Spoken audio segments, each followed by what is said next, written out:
Hi guys, welcome back to my channel. This is Sachin and I am software engineer. और आज के इस video में हम डिस्कस करेंगे डेटा टाइप्स इन पाइथन। ठीक है, तो लास्ट वीडियो में हमने वेरिएबल्स के बारे में डिस्कस किया था कि वेरिएबल्स क्या होते हैं और कैसे हम वेरिएबल्स को डिक्लेयर करते हैं। आज के इस वीडियो में हम डेटा टाइप्स के बारे में डिस्कस करेंगे कि जो हमारे वेरिएबल्स होते हैं उनकी डेटा टाइप्स क्या क्या होती हैं। ठीक है, तो पाइथन में बेसिकली क्या है, पाइथन एक डायनामिकली टाइप्ड लैंग्वेज है। डायनामिकली टाइप्ड का क्या मतलब होता है कि यहाँ इसमें हमें किसी भी वेरिएबल को डिक्लेयर करते टाइम उसकी डेटा टाइप मेंशन करना ज़रूरी नहीं है। ठीक है, जैसे हम लेट्स से अगर हम सी प्रोग्रामिंग में जब हम वेरिएबल डिक्लेयर करते हैं तो सबसे पहले हमें उनकी डेटा टाइप मेंशन करनी पड़ती है। ठीक है, कि हमारा जो डेटा टाइप है हमारा जो वेरिएबल है वो इंटीजर टाइप का है या फिर वो डबल टाइप का है, तो ऐसे हमें मेंशन करना पड़ता है सी लैंग्वेज में। ठीक है, या फिर अगर मैं डबल डेटा टाइप लेनी है तो भी मैं यहाँ पे ऐसे हमें मेंशन करना पड़ता है। ठीक है, कि हमारी जो वेरिएबल है वो उसकी डेटा टाइप क्या है। लेकिन इसमें हमें ऐसा मेंशन नहीं करना पड़ता। पाइथन में ऐसे जो डेटा टाइप है वो हमें मेंशन करने की ज़रूरत नहीं है। सिर्फ हमें क्या करना है, वेरिएबल लेना है और उसमें कोई भी हमें वैल्यू असाइन करवा देनी है। ठीक है, तो इसमें क्या होता है कि जब भी हम वैल्यू असाइन करवाते हैं किसी भी वेरिएबल को, ठीक है, तो based on the type of the value जो हमारा इंटरप्रेटर है पाइथन का, वो उसको ये पता चल जाता है कि ओके ये जो वेरिएबल है ये किस टाइप का है। ठीक है, तो यहाँ पे इस पे मैंने थोड़ी थ्योरी भी ऐड करी है कि in Python data types represent the type और category of data that a variable can store. Python is dynamically typed which mean you don't have to explicitly declare the data type of a variable. ठीक है, the interpreter infers infers it based on the value inside to the variable. Here are the some common data types in Python. ठीक है, तो यहाँ पे इसका यही मतलब है कि जो इंटरप्रेटर है पाइथन का, जो जिस टाइप की भी वैल्यू स्टोर है वेरिएबल में, उस टाइप की वैल्यू के बेस पे वो जज कर लेता है, उसको पता चल जाता है कि ओके ये जो वेरिएबल है ये किस टाइप का है। ठीक है, तो हमारे पास ये वाली डेटा टाइप्स होती हैं पाइथन में, न्यूमेरिकल डेटा टाइप। ठीक है, न्यूमेरिकल में क्या कौन सी डेटा टाइप्स होती हैं, इंट, फ्लोट एंड कॉम्प्लेक्स। ठीक है, कॉम्प्लेक्स में हमारे पास कॉम्प्लेक्स नंबर होते हैं, जैसे कि आयोटा वाले नंबर्स होते हैं हमारे पास मैथ्स में, तो ये क्या होती है, कॉम्प्लेक्स डेटा टाइप होती है। ठीक है, ऐसे ही सीक्वेंस में कौन कौन सी डेटा टाइप्स हैं, स्ट्रिंग है, लिस्ट है, टपल है। ठीक है, उसके बाद सेट डेटा टाइप एक अलग से होती है हमारे पास। ठीक है, मैप टाइप में क्या होता है, डिक्शनरी एक डेटा टाइप होती है जिसमें कि की वैल्यू पेयर्स होते हैं। ठीक है, इनके बारे में वन बाय वन हम आगे के वीडियोस में हर एक डेटा टाइप को इन डिटेल डिस्कस करने वाले हैं। इस वीडियो में हम सिर्फ ये देखेंगे कि कौन कौन सी डेटा टाइप्स होती हैं पाइथन में। ठीक है, और इनका प्रैक्टिकल इंप्लीमेंट करके देखेंगे और इनकी टाइप भी हम चेक करेंगे कि एक वेरिएबल की कौन सी डेटा टाइप है, वो भी मैं आपको बताऊंगा कि कैसे हमें पता लगेगा। ठीक है, वैसे तो हमें तो पता ही है कि जौन सी भी हम वैल्यू वेरिएबल में स्टोर करवाएंगे उस वैल्यू के बेस पे उसकी डेटा टाइप जो है वो डिसाइड होगी। ठीक है, लेकिन हम उसको एग्जीक्यूट करके भी देखेंगे कि एक्चुअली में उसकी टाइप जो है वो क्या है।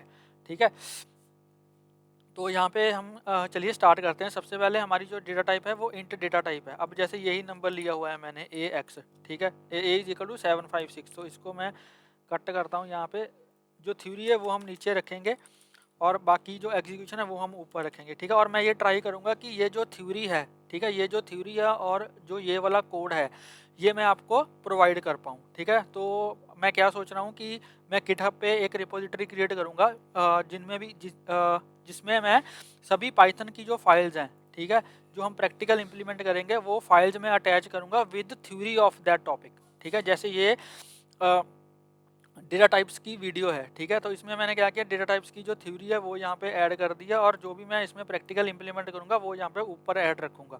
और मैं क्या करूँगा, एक गिट की रेपोजिटरी क्रिएट करूँगा जो कि पब्लिक रेपोजिटरी होगी, और उस रेपोजिटरी में मैं ये वाली सारी जो फाइल्स हैं उनको अपलोड कर दूंगा। ठीक है, और उस गिट की रिपोजिटरी का जो लिंक है मैं नीचे डिस्क्रिप्शन में दे दूंगा, ताकि आप जो भी हम वीडियो में जो भी हम एग्जीक्यूशन कर रहे हैं वो मैं आपको प्रोवाइड कर पाऊँ और वो अपने एंड पे आप एग्जीक्यूट भी कर पाओ। ठीक है, तो यहाँ पे जैसे मैंने ये वेरिएबल लिया इंट A756। अब इसकी अगर मैं मुझे टाइप प्रिंट करवानी है, तो टाइप प्रिंट करवाने के लिए यहाँ पे मेरे पास टाइप नेम का एक फंक्शन होता है जिसका यूज़ करके हम किसी भी वेरिएबल की टाइप को प्रिंट करवा सकते हैं। ठीक है, तो अगर इसको मैं एग्जीक्यूट करूँ तो यहाँ पे आप देखोगे कि जो ए की जो टाइप है, ठीक है, वो यहाँ पे देखो क्लास इंट आ रही है, मतलब कि जो ए की टाइप है वो क्या है, ए जो है वो इंट टाइप का वेरिएबल है। ठीक है, अगर मैं इसको प्रिंट भी करवाऊँ, यहाँ पे मैं लिखूँ value of a is equals to a, और यहाँ पे मैं लिख देता हूँ type of the a, type of a is, type of a is equals to, ठीक है। तो यहाँ पे इसकी जो टाइप है वो नीचे प्रिंट हो जाएगा। अगर मैं इसको दोबारा एग्जीक्यूट करूँ तो वैल्यू ऑफ ए इज 756 और type of a is int, ठीक है। तो इसको जो हमने यहाँ पे वैल्यू असाइन करवाई है ए में, इसको उससे पता चल गया कि अच्छा इसमें एक इंटीजर वैल्यू असाइंड है, दैट मीन्स कि जो ए है वो इंट टाइप का वेरिएबल है, ठीक है। उसके बाद नेक्स्ट डेटा टाइप है हमारी फ्लोट। तो मैं क्या करता हूँ, इसी को यहाँ से कॉपी करता हूँ। इसको कॉपी करने के बाद यहाँ पे एक काम करता हूँ, मैं इसके ऊपर कमेंट डाल देता हूँ integer data type, integer data type, ठीक है। ऐसे ही यहाँ पे कोई और वेरिएबल ले लेता हूँ मैं, लेट से मैंने एक बी नेम का वेरिएबल ले लिया, या फिर यहाँ से ही उठा लेते हैं जो थ्योरी में दिया हुआ है, ठीक है। y इज इक्वल टू 3.14, इसको कॉपी किया मैंने, यहाँ पे पेस्ट कर दिया, ठीक है। यहाँ पे value of y is and type of y, अब y में क्या है 3.14 जो है वो असाइंड है, दैट मीन्स कि ये फ्लोट वैल्यू है, ठीक है। तो यहाँ पे मैं लिख देता हूँ फ्लोट डेटा टाइप, ठीक है। तो अगर मैं इसको एग्जीक्यूट करूँगा तो पहले ए वाला हमारा प्रिंट होगा, उसके बाद बी वाला प्रिंट हो जाएगा, ठीक है। तो अगर मैं इसको रन करूँ तो यहाँ पे देखो इसने क्या किया, यहाँ पे ए नहीं, यहाँ पे मैं वाई कर देता हूँ इसको, ठीक है। वैल्यू ऑफ वाई इज, इसको दोबारा से डिलीट करता हूँ, दोबारा से एग्जीक्यूट करता हूँ। तो यहाँ पे आप देखोगे, अब यहाँ पे देखो value of y is 3.14 and type of y is float, ठीक है। तो इसमें फ्लोटिंग वैल्यू अगर असाइंड है तो इसकी जो डेटा टाइप है वो क्या होगी, फ्लोट होगी, ठीक है। ऐसे ही हमारी नेक्स्ट डेटा टाइप आ जाएगी, इसको कॉपी करता हूँ, कॉपी करने के बाद यहाँ पे इसको पेस्ट करता हूँ। अब नेक्स्ट डेटा टाइप जो है हमारी वो क्या है, वो कॉम्प्लेक्स डेटा टाइप है, ठीक है। तो इसको यहाँ से मैंने कॉपी किया, ठीक है, इसको यहाँ पे पेस्ट कर दिया। यहाँ पे मैं कर देता हूँ इसको कॉम्प्लेक्स, ठीक है। Value of g is, value of g is g, ठीक है। यहाँ पे इसकी वैल्यू आ जाएगी। उसके बाद type of g is type of g, ठीक है। तो यहाँ पे अगर मैं इसको एग्जीक्यूट करूँगा तो यहाँ पे आप देखोगे कि जो z की वैल्यू है, यहाँ पे देखो value of z is 2+3j, ठीक है। और इसकी जो क्लास है वो कॉम्प्लेक्स है, मतलब ये कॉम्प्लेक्स डेटा टाइप है, ठीक है। तो ये हमारी न्यूमेरिकल डेटा टाइप्स हो गई। न्यूमेरिकल में हमारे पास 3 टाइप की डेटा टाइप्स होती हैं, इंट, फ्लोट एंड कॉम्प्लेक्स, ठीक है। उसके बाद सीक्वेंस आ गया। सीक्वेंस में क्या करता हूँ, एक इसी को कॉपी कर लेता हूँ, s is equal to hello, ठीक है। और यहाँ पे मैं कर देता हूँ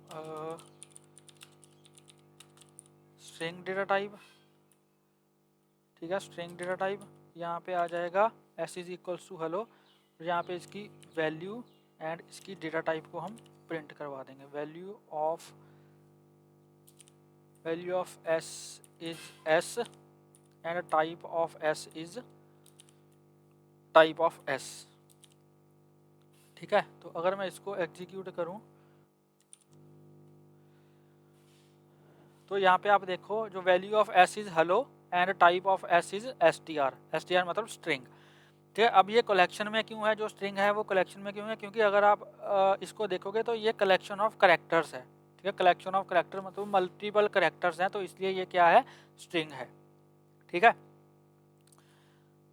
और अगर वैसे हम इसको लेट से अगर इसमें एक एच बी में रखूँ तब भी ये स्ट्रिंग ही होगा, ठीक है, तब भी ये स्ट्रिंग ही होगा। अगर मैं इसको एग्जीक्यूट करूँ तो जो भी वैल्यू, अगर किसी वैल्यू को हम डबल कोट्स के अंदर या सिंगल कोट्स के अंदर रखते हैं तो वो क्या होता है, वो एक स्ट्रिंग डेटा टाइप होती है। अगर मैं इसको रन करूँ तो हाँ, अब दोबारा से देखो वैल्यू ऑफ इसकी, इसने टाइप जो है वो एच ही रखी है, ठीक है। तो जो भी वैल्यू अगर हम सिंगल कोट्स या डबल कोट्स के अंदर रखते हैं वो एक स्ट्रिंग डेटा टाइप होती है, ठीक है, वो एक स्ट्रिंग डेटा टाइप होती है। नेक्स्ट डेटा टाइप क्या है हमारी, नेक्स्ट डेटा टाइप है लिस्ट। तो यहाँ पे इसको कॉपी करता हूँ, इसको कॉपी किया, ठीक है, इसको पेस्ट कर दिया, इसको कॉपी किया, इसको यहाँ पे पेस्ट कर दिया, ठीक है। Value of my list, value of my list is my list. उसके बाद type of my list is, ठीक है, इसकी टाइप आ जाएगी। तो लिस्ट बेसिकली क्या होती है, लिस्ट होती है एक ग्रुप ऑफ एलिमेंट्स, ठीक है, काइंड ऑफ एरे होता है। जैसे सी लैंग्वेज में या सी प्लस प्लस में हमारे पास एरे होता है, ऐसे ही पाइथन में क्या होता है, लिस्ट होती है, ठीक है। तो लिस्ट के ऊपर हम आगे के वीडियोस देखेंगे कि कैसे हम लिस्ट के एलिमेंट्स को एक्सेस कर सकते हैं, ठीक है। स्लाइसिंग क्या होती है इन लिस्ट, वो सारा हम आगे चल के डिस्कस करेंगे, और लिस्ट के जो मेथड्स होते हैं उनके बारे में भी हम डिस्कस करेंगे। इस वीडियो में मैं डिटेल में लिस्ट को डिस्कस नहीं करूँगा, हर एक कलेक्शन के ऊपर एक सेपरेट वीडियो आएगा, और उस वीडियो में हम हर एक कलेक्शन के बारे में डिटेल में डिस्कस करेंगे, ठीक है। तो लिस्ट बेसिकली क्या होती है, अगर मैं लिस्ट को हम कैसे डिफाइन करते हैं, अगर मैं एक ये स्क्वायर ब्रेसेस बना दूं, ठीक है, स्क्वायर ब्रेसेस बनाऊं तो ये क्या होगी, ये एक लिस्ट होगी, ठीक है। अब इसके अंदर मैं कोई भी एलिमेंट ले सकता हूं, चाहे वो सिमिलर टाइप के हों, चाहे वो डिफरेंट टाइप के हों, ठीक है।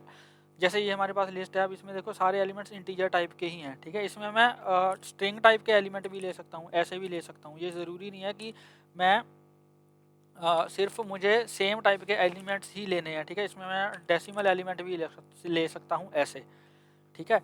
तो लिस्ट बेसिकली क्या होती है, कलेक्शन ऑफ एलिमेंट्स। वो एलिमेंट सेम टाइप के भी हो सकते हैं, डिफरेंट टाइप के भी हो सकते हैं, ठीक है। लेकिन जो सी या सी प्लस प्लस में जो एरे होता है, एरे में क्या होता है, सिमिलर टाइप के एलिमेंट्स ही होते हैं। लेकिन पाइथन की लिस्ट में ऐसा नहीं होता, पाइथन की लिस्ट में हम डिफरेंट टाइप के एलिमेंट्स को भी स्टोर करवा सकते हैं, ठीक है। तो अगर इसको मैं एग्जीक्यूट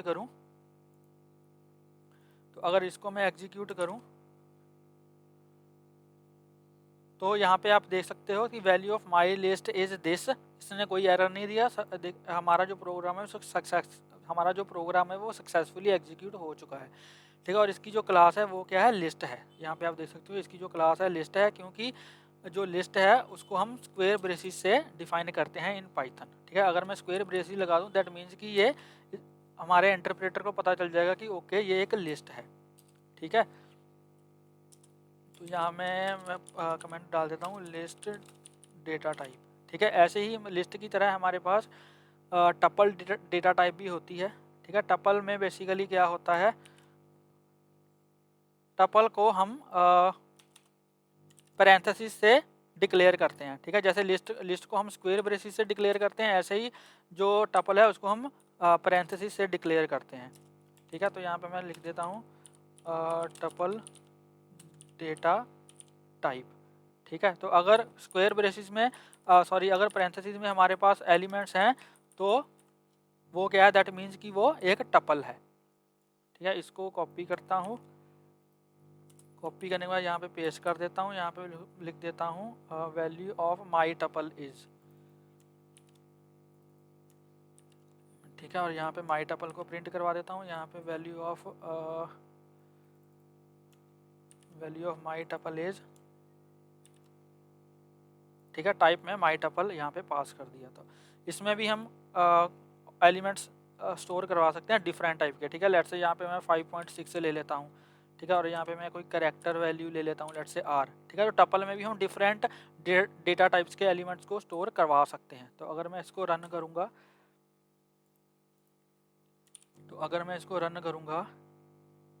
तो यहाँ पे देखो value of my tuple is, यहाँ पे माई टपल की वैल्यू आ गई, और क्लास क्या है इसकी, टपल है, मतलब डेटा टाइप क्या है इसकी, टपल है, ठीक है। ऐसे ही हमारे पास नेक्स्ट जो डेटा टाइप है विच इज़ सेट, ठीक है। सेट टाइप्स, सो सेट बेसिकली क्या होता है, unordered collection of unique elements, ठीक है। तो जो सेट में क्या होते हैं, यूनिक एलिमेंट्स होते हैं, ठीक है, यूनिकनेस होती है, इसमें कोई भी डुप्लीकेसी नहीं होती सेट में, ठीक है। तो सेट को हम कैसे क्रिएट करते हैं, करली ब्रेसिस से, ठीक है। अगर मेरे पास करली ब्रेसिस है ऐसे और इसमें कुछ एलिमेंट्स हैं तो वो सेट में आएंगे, ठीक है। यहाँ पे मैं कर देता हूँ सेट डेटा टाइप, ठीक है। और यहाँ पे इसको मैं कॉपी करता हूँ, यहाँ पे मैंने इसको प्रिंट करवा दिया, वैल्यू ऑफ माई सेट, यहाँ पे कर दिया माई सेट, यहाँ पे माई सेट कर दिया, और यहाँ पे माई सेट को प्रिंट करवा दिया, और टाइप में भी यहाँ पे माई सेट पास कर दिया, ठीक है। तो अगर मैं इसको एग्जीक्यूट करूँगा, एक मैं और चीज़ दिखाता हूँ आपको। अब जैसे ये पॉइंट मैंने आपको बताया कि सेट में क्या होता है, unsorted collection of unique elements, ठीक है, यूनिक एलिमेंट्स। तो ये मैं आपको पॉइंट बताता हूँ कि यूनिक एलिमेंट्स कैसे आते हैं। अगर मैं यहाँ पे लेट्स से डुप्लीकेट एलिमेंट भी डाल दूँ तो वो ऑटोमेटिकली ही डुप्लीकेट एलिमेंट्स को रिमूव कर देगा और जो यूनिक एलिमेंट्स है सिर्फ उन्हीं को वो प्रिंट करवाएगा। तो सबसे पहले मैं इसको एग्जीक्यूट करता हूँ। सबसे पहले ऐसे ही आपको एग्जीक्यूट करके दिखाता हूँ मैं इसको, ठीक है। तो यहाँ पे देखो value of my set is 1 2 3 and type of my set is class क्या है, इसकी सेट है, ठीक है। तो अब लेट्स से अगर मैं इसमें डुप्लीकेट एलिमेंट डाल देता हूँ, ठीक है, यहाँ पे मैंने 4 डाल दिया, 5 डाल दिया, ठीक है, उसके बाद फिर मैंने 1 डाल दिया, 2 डाल दिया, ठीक है, फिर से 3 डाल दिया। तो अब अगर मैं इसको एग्जीक्यूट करूँगा तो आप देखोगे कि जो डुप्लीकेट एलिमेंट्स है वो हमें शो नहीं होंगे, ठीक है। तो अगर मैं इसको रन करूँगा तो आप देखो इसने क्या किया, value of my set is 1 2 3 4 5। तो यहाँ पे देखो 3 को मैंने 3 टाइम्स लिखा था, 4 को 2 टाइम्स लिखा था, 5 को भी 2 टाइम्स लिखा था, लेकिन जो डुप्लीकेट एलिमेंट्स है इसने ऑटोमेटिकली ही रिमूव कर दिया है और सिर्फ जो यूनिक एलिमेंट्स है वही हमें रिटर्न किए, ठीक है। तो सेट, ये आपको याद रखना है कि सेट एक अनऑर्डर्ड कलेक्शन होता है यूनिक एलिमेंट्स का, ठीक है। और इसके अलावा नेक्स्ट हमारा जो डेटा टाइप है वो है मैपिंग टाइप, मतलब कि डिक्शनरी टाइप, ठीक है। तो डिक्शनरी को भी हम कर्ली ब्रेसिस से ही डिफाइन करते हैं, लेकिन डिक्शनरी में क्या होता है, हमारे पास की वैल्यू पेयर्स होते हैं, ठीक है। तो अगर मैं इसको कॉपी करूँगा, कॉपी करने के बाद यहाँ पे अगर मैं इसको पेस्ट करूँ, ठीक है, और यहाँ पे मैं लिखूँ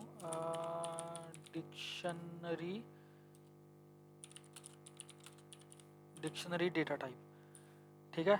और इसको अगर मैं यहाँ पे कॉपी करके इसको प्रिंट करवाऊँ, value of my dict,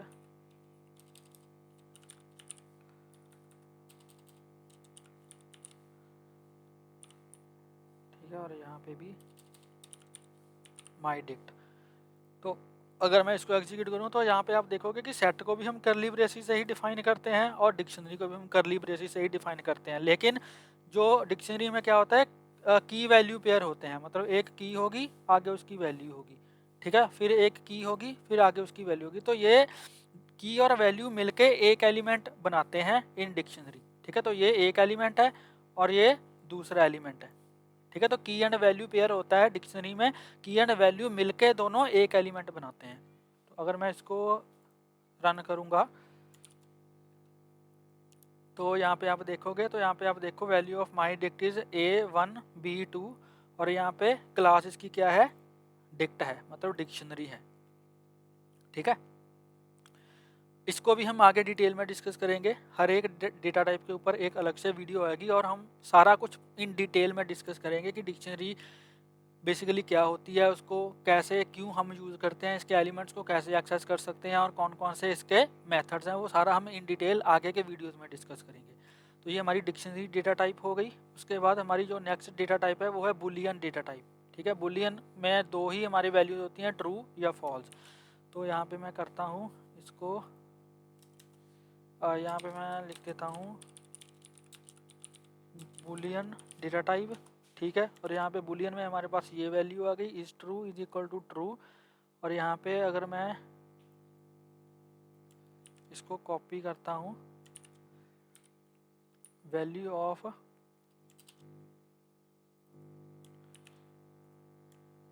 is true,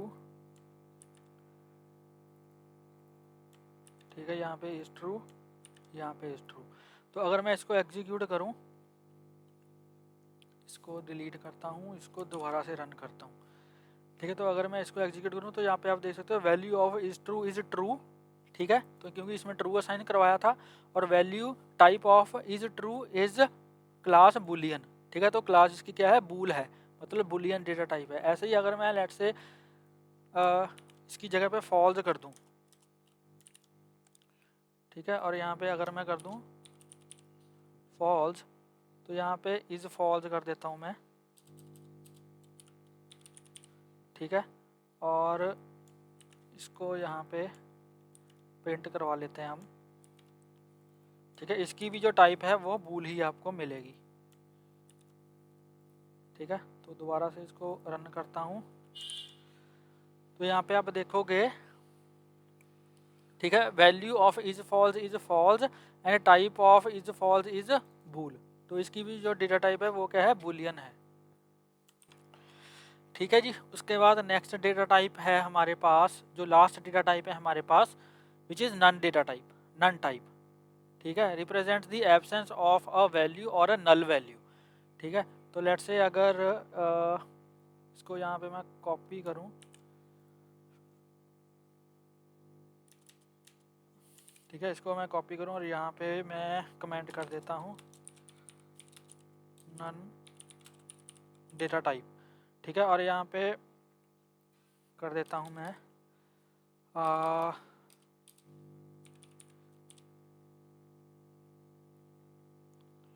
ठीक है, नन टाइप कर देते हैं इसको, और इसमें अगर मैं असाइन कर दूं नन। ठीक है, तो और यहाँ पे मैं लिखूं value of none type is none type and type of none type is type में नन टाइप पास कर दिया। ठीक है, अगर इसको मैं बंद करके एग्जीक्यूट करूँगा तो यहाँ पे आप देख सकते हो value of none is none and the type of none type is class none type. ठीक है, तो इसकी डेटा टाइप क्या है, नन टाइप है। तो ये है हमारे पास डेटा टाइप्स इन पाइथन। ठीक है, आई होप आपको ये वीडियो अच्छा लगा होगा और आपको ये वीडियो समझ आ गया होगा। इसमें मैंने सारी थ्योरी भी इसमें ही ऐड कर दी है और मैं इस फाइल को गिटहब रिपोजिटरी पे अपलोड कर दूंगा। आप वहाँ से इसको डाउनलोड करके अपने एंड पे एग्जीक्यूट करके देख सकते हो, और ये थ्योरी आपको एग्ज़ाम में या फिर अगर आपको वैसे पढ़ना है तो आप यहाँ से ही पढ़ सकते हो। ठीक है, आपको अलग से पढ़ने की ज़रूरत नहीं होगी। तो आई होप आपको ये वीडियो अच्छा लगा होगा। अगर आपको ये वीडियो अच्छा लगा हो तो प्लीज़ इस वीडियो को लाइक करें, शेयर करें और मेरे यूट्यूब चैनल को सब्सक्राइब करें, और प्लीज़ बेल आइकन को हिट कर देना ताकि मेरी लेटेस्ट वीडियोज़ की नोटिफिकेशन आपको मिलती रहे और आपसे कोई वीडियो मिस ना हो। मिलते हैं एक नई वीडियो में एक नए टॉपिक के साथ। तब तक के लिए हंसते रहिए, मुस्कुराते रहिए, सीखते रहिए और सिखाते रहिए। Thank you for watching.